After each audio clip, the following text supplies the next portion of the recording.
민서야, 왜 이제 왔니? 점심은 먹었니? 박정수는 LX 호텔 로비에서 나오는 마광숙을 보자마자 멈춰선 채 그녀를 똑바로 바라보았습니다. 그리고 잠시 후 다가가 그녀의 손을 덥석 붙잡았습니다. 그 목소리는 떨리고 눈빛은 멍하니 흐려졌습니다. 마치 눈앞의 사람이 정말 죽은 딸 민서라도 된 듯. 마광숙은 당황했지만 그 손을 뿌리치지 않았습니다. 그저 말없이 그녀를 바라보다 천천히 눈을 내리깔았습니다. 민서의 자리를 대신하게 된 여자, 그리고 그 자리를 끝까지 놓지 않으려는 엄마. 그날 로비에서 박정수의 입에서 터져나온 단 한마디는 두 사람의 관계를 송두리째 뒤흔들기 시작했습니다. 끝까지 시청하시면 도저히 예측할 수 없는 충격적인 전개가 기다리고 있습니다. 구독과 좋아요는 영상 제작에 큰 힘이 됩니다. 그리고 그날 오후 박정수는 마광숙에게 따로 만나자고 연락합니다. 로비에서의 순간 이후 그녀는 광숙에게 꼭 묻고 싶은 말이 있었습니다. 카페 안창가 자리. 박정수는 창밖을 바라보며 조용히 앉아 있었습니다. 테이블 위에는 미지근한 차가 반쯤 식어 있었습니다. 마광숙이 도착하자 박정수는 고개만 살짝 돌린 채 말했습니다.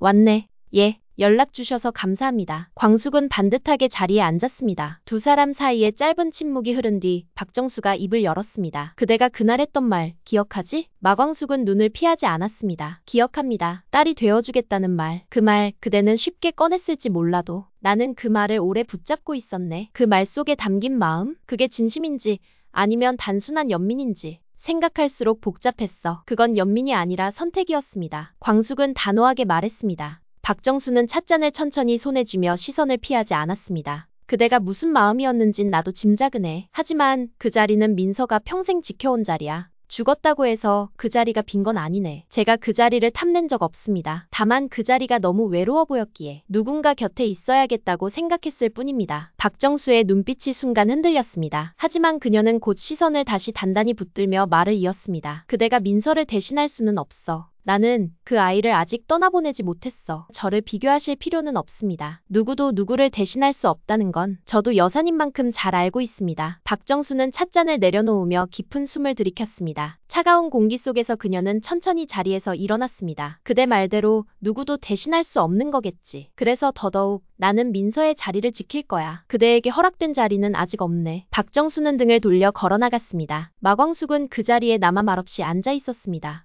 떳떳했지만 허전했습니다. 하지만 그녀는 여전히 그 마음을 굽히지 않았습니다. 이 장면은 반드시 시청하셔야 합니다. 상실과 애증 그리고 외면하고 싶은 진심이 충돌하는 순간입니다. 잠시 후 박정수의 가장 깊은 속마음이 드러나며 그녀가 왜 끝내 광숙을 받아들이지 못하는지 밝혀집니다. 방금 전 마광숙과의 짧은 만남은 박정수에게 깊은 흔적을 남겼습니다. 박정수는 마치 들리지 않을 속삭임처럼 말을 흘렸습니다. 밥은 먹었니? 누구에게 하는 말인지, 누구를 향한 마음인지 알 수 없는 그 한마디였습니다. 그녀는 가방을 탁자에 내려놓고 천천히 자리에 앉았습니다. 그리고 거울 대신 테이블 위에 올려둔 민서의 사진을 바라보았습니다. 내가 살아있었다면 오늘 그 여자와 마주한 내가 얼마나 당황했는지 웃었겠지. 박정수는 마치 웃으려 했지만 입꼬리는 올라가지 않았습니다. 그녀의 눈가엔 금세 눈물이 고였습니다. 민서야, 넌 다정한 아이였고 속 깊은 아이였지. 근데 말이야, 그 사람이 너처럼 엄마라고 부르겠대. 그 말을 듣는 순간 숨이 막히더라. 그녀는 자그마한 팔찌를 손끝으로 굴렸습니다. 민서가 마지막 생일에 건네준 팔찌였습니다. 박정수는 한참을 바라보다 눈을 감고 말했습니다. 왜 그 사람은 너처럼 말하는 거니? 왜 하필 그 여잔 거니? 그녀는 깊게 숨을 들이쉬었습니다. 그리고 거울 앞에 서서 자신의 얼굴을 바라보았습니다. 그 속에는 슬픔보다도 두려움과 피로가 더 짙게 깔려 있었습니다. 그 여자가 나쁜 사람은 아니란 거 내가 제일 먼저 알아버렸어. 그래서 더 화가 나는 거야. 내가 인정하기 싫은 걸 자꾸 인정하게 만들어. 박정수는 서랍을 열어 민서의 편지를 꺼내 펼쳤습니다. 엄마, 내가 없더라도 웃으며 살았으면 좋겠어요. 나 대신 누가 엄마 곁을 지켜주더라도 미워하지 말아요. 그런 사람이 있다면 그 사람도 엄마를 정말 좋아하는 거겠죠? 그녀는 그 편지를 반쯤 읽다 말고 눈을 감았습니다. 숨을 한번 내쉬고 그대로 편지를 덮었습니다. 미워하고 싶지 않아. 그 여자가 내게 어떤 마음을 가졌는지 알아. 근데 그걸 받아들이면 내 자리를 포기하는 것 같아서 미치도록 괴로워. 박정수는 거울 앞에서 미간을 찌푸리며 고개를 들었습니다. 내가 너무 이기적인 걸까? 내가 나더러 그러겠지. 엄마는 아직도 날 떠나보내지 않았구나. 그녀는 눈을 감은 채 고개를 끄덕였습니다. 그래, 난 아직 너를 보내지 않았어. 그러니까 그 여자를 아직은 받아들일 수 없어. 그리고 말없이 창밖을 바라보았습니다. 이 장면은 결코 놓쳐선 안 됩니다. 지금까지 냉철하고 단호했던 박정수가 마광숙의 진심 앞에서 처음으로 흔들립니다. 끝까지 보시면 예기치 못한 감정의 전환이 기다리고 있습니다. 박정수는 호텔 1층 로비 카페 창가 자리에 앉아 있었습니다. 앞에는 마광숙이 조용히 앉아 있었습니다. 둘 사이엔 잠시 말이 없었습니다. 박정수는 물잔을 한 모금 마신 뒤 시선을 돌리지 않은 채 입을 열었습니다. 오늘은 왜 나를 보자고 한 겁니까? 광숙은 단정히 앉아 말했습니다. 그냥 말없이 지나가면 안 될 것 같아서요. 지난번 말씀 들으며 많이 생각하게 됐습니다. 박 여사님 마음이 어떤지 조금은 알 것 같아서요. 박정수는 비웃듯 코웃음을 쳤습니다. 알겠다고? 그대가? 내 딸이 죽고 나서 그 방을 그대로 남겨둔 채 몇 년을 보낸 사람의 마음을 몇 마디 말로 안다고? 광숙은 고개를 숙인 채 잠시 숨을 골랐습니다. 그리고 눈을 들어 말했습니다. 전 민서 씨를 대신하고 싶다는 마음은 단 한순간도 가진 적 없습니다. 그저 회장님을 좋아하게 됐고 그분이 소중해지면서 자연스레 가족이 되고 싶다는 마음이 들었습니다. 박정수는 눈썹을 찌푸렸습니다. 가족이라, 그대에게 가족이라는 말이 그리도 가볍나? 민서는 나에게 단 하나였네. 그 자리에 아무도 들어올 수 없어. 그걸 알아야 해. 광숙은 조용히 고개를 끄덕였습니다. 하지만 이어진 말은 예상 밖이었습니다. 그래서 대신하고 싶지 않다고 말씀드린 겁니다. 전 그 자리를 탐하지 않아요. 다만 여사님이 혼자 힘들어하시는 모습이 그저 남 같지 않게 느껴졌습니다. 그럴 때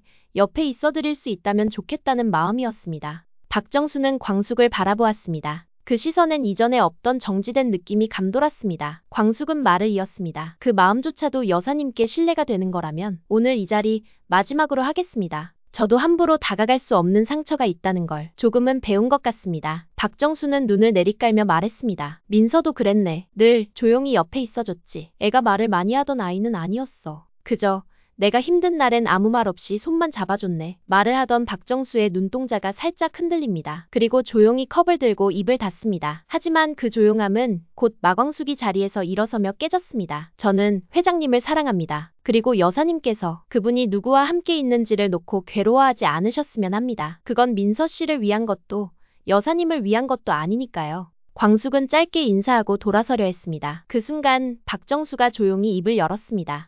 잠깐, 아까 민서 얘기할 때 눈빛이 흔들리더군. 광숙은 멈춰섰습니다. 박정수는 다시 그녀를 똑바로 바라보며 말했습니다. 내가 민서를 언급했을 때 누구보다 마음이 복잡해 보였어. 그걸 보고 순간 그대가 거짓말을 하는 사람은 아니라는 생각이 들었네. 광숙은 말없이 고개를 숙였습니다. 그 짧은 순간 박정수의 목소리에 미묘한 온기가 감돌았습니다. 그대 말대로 민서 자리는 누구도 대신할 수 없어. 하지만 그대가 옆에 있다는 게 꼭 민서를 밀어낸다는 의미는 아닐 수도 있겠지. 박정수는 천천히 자리에서 일어나며 마지막 말을 남깁니다. 나는 아직 준비되지 않았네. 하지만 오늘 대화는 잊지 않겠네. 그 말과 함께 박정수는 자리를 떠납니다. 광숙은 조용히 뒤돌아보며 혼잣말처럼 중얼거립니다. 그 한마디가 오늘 가장 고마운 말이었어요. 그녀는 돌아섰지만 진짜 이야기는 그제야 시작됐습니다. 지금 이 장면을 놓치신다면 박정수가 왜 그렇게 싸늘했는지, 왜 그녀가 끝내 마음을 열 수 없었는지 알 수 없습니다. 이제 가장 숨기고 싶었던 감정의 본심이 당신 앞에 드러납니다. 늦은 오후,